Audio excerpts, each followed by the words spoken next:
the recent proclamations in Israel and in the Orthodox communities, for example, in New York, in the United States, that the Messiah has come. Now, what does this mean, and how do we analyze this, and what does it mean for us, and what does it mean for them? He's united many factions of the different groups, like the different ulama or the different rabbis, the differences they have.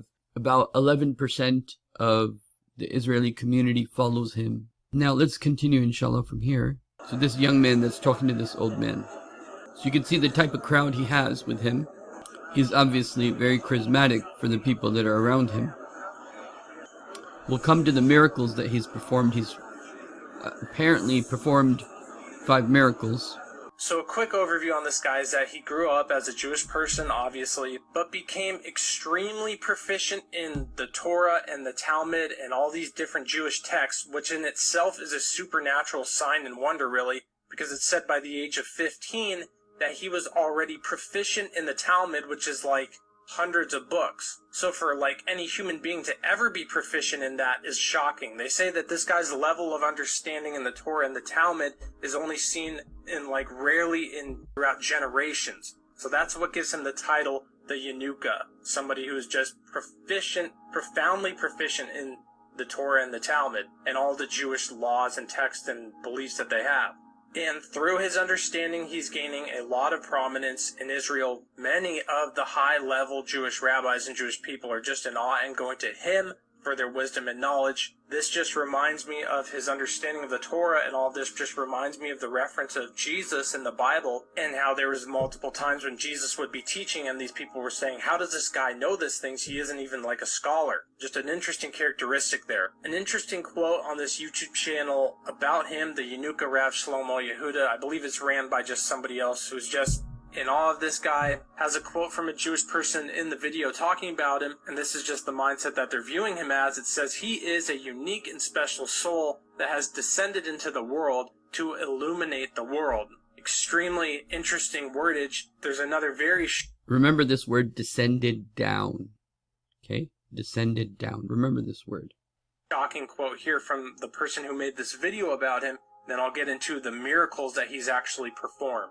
First, they reference a verse from the book of Job that says, you will decree and it will be fulfilled. That's Job 22:28. And then the person who made the video, listen to the quote they say about him. Many have experienced salvation through his blessing and in the power of his Torah and witnessed miracles transcending the forces of nature.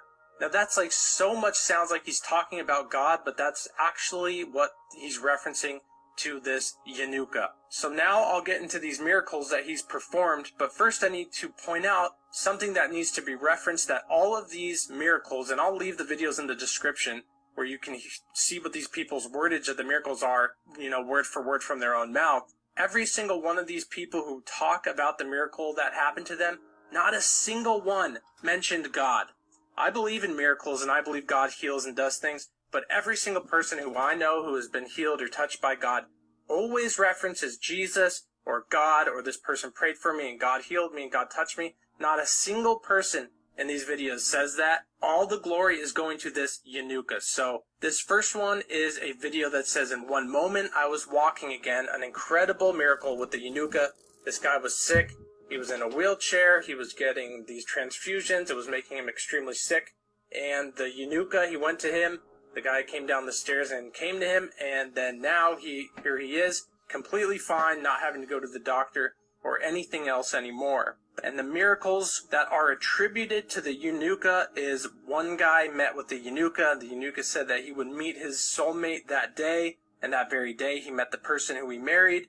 There's another guy who had malignant tumors, and the tumors disappeared after having a conversation, and the Yanuka just said that they would be gone, and they were gone. Another guy was released from prison before the Sabbath, and his wordage for this was that it was not of this world, altering the laws of nature. It happened just as the Rav said. And there was one more guy in this video who referenced that he was about to go into surgery. He had to go. It was the day before surgery that he was going in. He met with the Yanuka, and then Yanuka said he'd be healed, and he was healed. So pretty shocking to hear. And again, I just have to point out that not a single reference to God was working through him. God healed me through him. Not a single ounce of the glory for these miracles was given to God. You're getting the idea. Very popular, people making very extraordinary claims. And I have a lot to say about this. Number one, a lot of people are going to claim a lot of things in the coming times. A lot of people who are working with the jinn, a lot of people that are working with the jinn, they're going to be able to perform miracles. This is going to happen. When magic and technology, the way it comes together, they're going to be able to perform and do a lot of things. But before I give you my analysis, let's watch this one other video.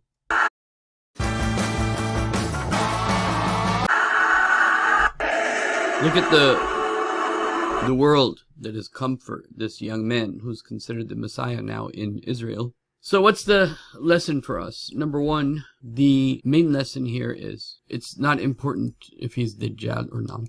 The bigger lesson here is while the Jewish community is talking about the end times and the Christian community is talking about the end times, how many khutbahs or how many discussions have Muslims heard of the end time? The reason we're not talking about the end times is because we've become so enamored with dunya, so enamored with our life in this world that we are failing to see, like those who see that don't hold so much importance to this world. They see the problems with AI. Muslims don't see a problem with AI. They see the problems with the way the world is headed into a dead end. But the Muslims think that we're headed into progress. Muslims have stopped talking about Dajjal and the Dajjalic system. Forget about talking about Dajjal. We're not even talking about the Pharaonic system. We're not even talking about the fact that we're colonized. We think we're free because we've come to the Western countries, or somehow because cable TV of some sort has reached our houses. We think we're free. We think we have liberty. While the Jewish community is willing to sacrifice for their religion and their cause more than the Muslims, and the Christians are willing to sacrifice more for their religion. And you see how the Jewish people respect their ulama. The Muslims see their ulama as backwards. And sometimes it's true.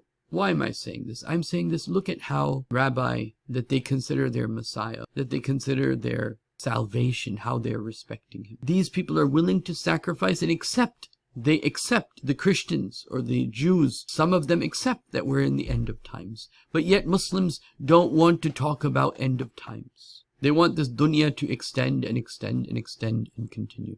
The most basic thing for every Muslim to know in this last phase of history is that we are in the end of time. And the others are preparing for it. There are Jews who know the truth because they studied their Torah, or they studied their Bible, the Christians. They know the truth, and they know the signs of the true Messiah. But over here is also a challenge, as I will share with you. Have Jews found the Messiah? I know what you're talking about because I've also seen these videos because a bunch of people like to tag me in them. Orthodox Jews believe in the concept of Messiah, or we say Mashiach. And no, we do not believe that he has come yet. There is very strict criteria of what will happen to change the world when he arrives, and it is going to be blatantly obvious for everybody. There will be not a question of a doubt between any Jews or non-Jews. Everybody will know when his arrival has come. Some of these changes will be world peace. There will also be a resurrection of the dead. So people that are no longer with us will come back to life. And we also believe that the third temple will be built. This is very important. The Jews have yet to build the third temple, and that means an all-out war with the Muslim world. And by the way, the temple is not, the real location of the temple is not where Al-Aqsa Masjid is. This needs to be very clearly understood by Muslims. And even Muslims have propagated this. Because the Jews, they pointed to Al-Aqsa and said, this is where our Haykal Sulaymani was. And the Muslims said, yeah, probably this was. No, it was not. Allah said, وَدَمَّرْنَاهُ تَدْمِيرًا. We destroyed every brick of it. It's also in the Bible. Every brick of it was destroyed. Josephus, the historian, when he went and looked at the city, he said there was not a single brick left. Where do you think they get the Wailing Wall from? That's from the fort and the fortress of the Romans that were ruling there at that time. It is not part of Haykal Sulaymani. Al-Aqsa is not part of Haykal Suleiman. And just as Umar bin Khattab did not pray in the church, fear of that they would take over it, how can Muhammad sallallahu alaihi wasallam pray in Haykal Suleimani when Allah subhanahu wa ta'ala calls it Masjid al-Aqsa?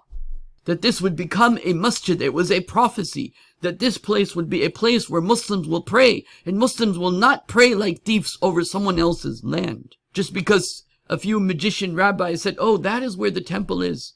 And the Muslims said, yeah, that's a sacred place. That's probably where it was. But no, it was not. Listening to this lady. And we also believe that the third temple will be built by God, not man, and it will descend from the heavens.